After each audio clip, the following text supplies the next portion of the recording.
সমস্ত গিগ ওয়ার্কারদের জন্য বিশেষ ভাবনা চিন্তা করছে কেন্দ্র সরকার।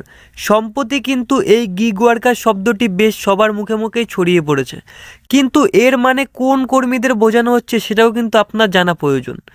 গিগ ওয়ার্কার মানে হলো যারা মাস গেলে নির্দিষ্ট বেতন পান না, বরং কাজের বিনিময়ে পেমেন্ট রিসিভ করেন। যেমন ফুড ডেলিভারি পার্টনারের কাজ করেন যারা, অর্থাৎ জোম্যাটো, সুইগি এবং গাড়ি চালিয়ে যাদের লিফট টিপ দেন, তারা কিন্তু পেমেন্ট রিসিভের পরেই তাদের মাইনা ডিপেন্ড করে, তাদেরকেই বোঝানো হচ্ছে গিগ ওয়ার্কার। যারা মাসিক বেতন পান না তাদের সামাজিক সুরক্ষা নিয়মিত কর্মীদের তুলনায় কিন্তু বেশ কিছু কম।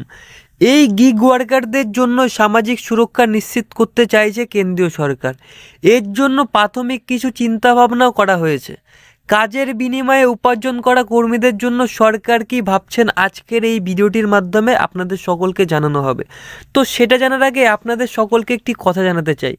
আপনি যদি আমার চ্যানেলে নতুন হয়ে থাকেন তবে চ্যানেলটি সাবস্ক্রাইব করে পাশে রাখা বেল নোটিফিকেশনটি অল করে রাখবেন, সবার সুবিধার্থে শেয়ার করবেন এবং ভিডিওটি শেষে ভিডিওটি যদি আপনার ভালো লেগে থাকে তবে অবশ্যই ভিডিওটিতে লাইক, কমেন্ট এবং সবার সুবিধার্থে শেয়ার করতে ভুলবেন না।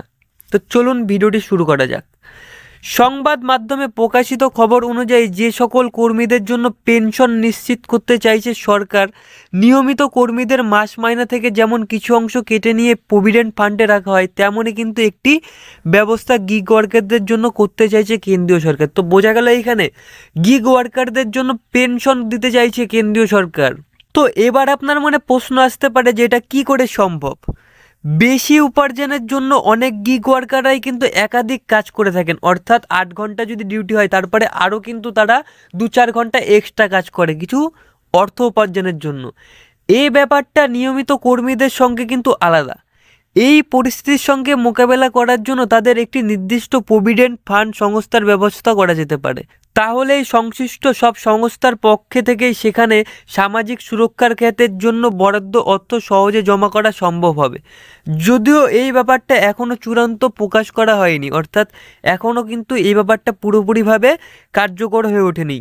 নতুন ব্যবস্থাপনা কার্যকর করার জন্য চেষ্টা চালাচ্ছে শ্রম মন্ত্রক। তো বোঝা গেল এখানে নতুন যে ব্যবস্থা, অর্থাৎ কোনো কিছু তো আর রাতারাতি হয়ে যায় না। তো এই যে পেনশন দিতে চাইছে গিগ ওয়ার্কারদের জন্য, এটা বিষয়ে কিন্তু আলোচনা হচ্ছে। পরবর্তীকালে কিন্তু এই বিষয়ে কাজ চলবে, অর্থাৎ যে গিগ ওয়ার্কার, অর্থাৎ যারা জোম্যাটো, সুইগি এবং উপার উপরে কাজ করেন তাদের কিন্তু পরবর্তী সময়ে পেনশনের একটি সিস্টেম থাকবে। তবে এই কাজটা যে শুধু কেন্দ্র সরকারের নয়, রাজ্য সরকারের হাত রয়েছে সেটা কিন্তু আমরা সকলেই জানি। কর্মীদের নিরাপত্তা প্রদান করার ব্যাপারে রাজ্য সরকারেরও সমান সহযোগিতার প্রয়োজন। ইতিপূর্বে কিছু রাজ্য সরকার এই ব্যাপারে খুব একটা এগোতে পারেননি। আগামী দিনে গিগ ওয়ার্কাররা কি সত্যি সরকারি সহায়তা পাবেন? উত্তরটা অনেকটা নির্ভর করছে মন্ত্রক সমাধানের সূত্রের উপর। তো বোঝা গেল এইখানে যেহেতু এই নিয়ে আলোচনা হচ্ছে, এখনও কিন্তু এই বিষয়ে চূড়ান্ত অর্থাৎ যে সঠিক ঘোষণা সেটা কিন্তু পাওয়া যায়নি, কিন্তু আশা রাখছে সকলেই যে আগামী দিনে গিগ ওয়ার্কাররা কিন্তু একটি পেনশন পাবেন। তো এরই সাথে আজকের ভিডিওটি এখানেই শেষ করছি। আপনাদের কি মত সেটা কিন্তু কমেন্ট করে জানাতে পারেন যে এই পেনশন ব্যাপারটা হলে কি আপনাদের সুবিধা হতে পারে। তো ভিডিওটি এখানেই শেষ করছি। আপনাদের সকলকে অসংখ্য ধন্যবাদ জানাচ্ছি ভিডিওটি এতক্ষণ ধরে মনোযোগ সহকারে শেষ পর্যন্ত দেখার জন্য।